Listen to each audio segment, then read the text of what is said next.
UP home guard का exam होने के बाद मैंने उनको जो क्वेश्चन पेपर थे उनको काफ़ी टाइम तक मतलब देखा और रिव्यू किया।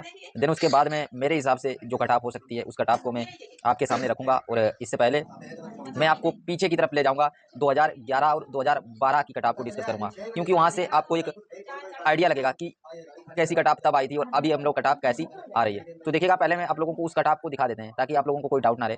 तो हम लोग चलते हैं 2011 और 12 की कट ऑफ को। देखिए फ्रेंड्स, उत्तर प्रदेश होमगार्ड का जो पेपर 2011 और 12 के अंदर हुआ था, उसमें हमारी जो जनरल कैटेगरी थी उसकी जो कट ऑफ रही थी वो 55 नंबर रही थी। यानी 55 नंबर जिस भी भाई के आए थे जनरल कैटेगरी में वो सेलेक्ट हो गया था। वहीं ओबीसी की बात करें तो 42 नंबर और एससी के 35 नंबर और एसटी के 28 नंबर। देखिए फ्रेंड्स, इस कट ऑफ को लेकर अगर हम लोग बैठेंगे तो ये कट ऑफ हमें गलत साबित कर देगी। 2011 और 2012 की कट ऑफ को हम लोग देखते हुए 2026 की कट ऑफ का अंदाजा नहीं लगा सकते हैं, क्योंकि 2011 और 12 के अंदर जो था वो इतना इंटरनेट पर स्टडी नहीं हो रही थी, यानी ऑनलाइन स्टडी का दौर नहीं था। और अभी जो स्टडी का दौर है वो ऑनलाइन हो चुका है, यानी अब हर कोई घर बैठे पढ़ रहा है। तो इस कट ऑफ को हम लोग उससे रिलेट नहीं करेंगे। ये कट ऑफ मैंने आप लोगों को इसलिए दिखा दी ताकि आप लोग देख पाएं कि पहले जो 2011 और 12 के अंदर होमगार्ड का पेपर हुआ था उस पेपर के अंदर कितने क्वेश्चन सही करने पर बच्चों को सिलेक्शन मिल गया था। तो अब हम लोग चलते हैं अपने जो अभी 2026 की कट ऑफ है उसको डिस्कस करेंगे। देखिए फ्रेंड्स, 2026 में जो पेपर था वो एक अच्छे लेवल का पेपर था, और मैंने जैसा कि पेपर देखा और उसके क्वेश्चनों को देखा तो इसे इजी नहीं कह सकते, इसे आसान नहीं कह सकते, ना ज़्यादा मॉडरेट।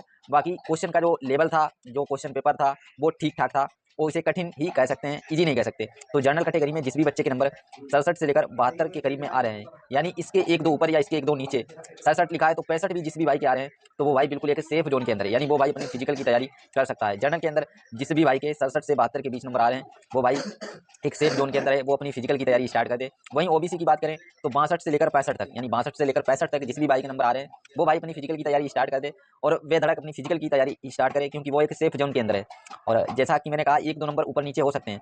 अब हम लोग ईडब्ल्यूएस को भी डिस्कस कर लेते हैं। ईडब्ल्यूएस में भी जिस भाई के नंबर जो है वो 60 के करीब आ रहे हैं, 60 62 63 58 ऐसे जिस भी भाई के अंक आ रहे हैं, यानी नंबर क्वेश्चन सही है, वो भाई ईडब्ल्यूएस कैटेगरी के अंदर है तो वो अपनी तैयारी को स्टार्ट कर सकता है। वही अगर एससी कैटेगरी की बात करें तो एससी कैटेगरी के अंदर 55 से लेकर 60 62 तक जिस भी भाई के नंबर हैं वो भाई अपनी तैयारी को एकदम मस्त तरीके से फिजिकल की तैयारी को स्टार्ट कर दे और फिजिकल में लग जाए, क्योंकि 55 से 60 के बीच में जिस भी भाई के एससी कैटेगरी के अंदर नंबर होंगे वो पक्का फाइनल फाइनल मेरिट में आ जाएगा। और एसटी की बात करें तो एसटी के नंबर जो है वो 50 से 55 के बीच हैं, तो वो भाई अपनी फिजिकल की तैयारी स्टार्ट कर दें।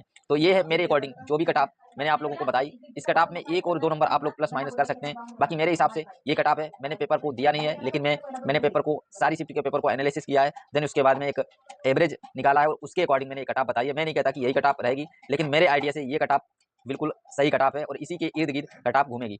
तो मिलते हैं नेक्स्ट वीडियो में, और हमारा अगला वीडियो होगा कि अब हम लोग अगर इसमें हमारा नंबर नहीं आता है तो अब हम लोग किस एग्जाम को टारगेट कर सकते हैं। तो मिलते हैं नेक्स्ट वीडियो में, तब तक के लिए जय हिंद जय भारत।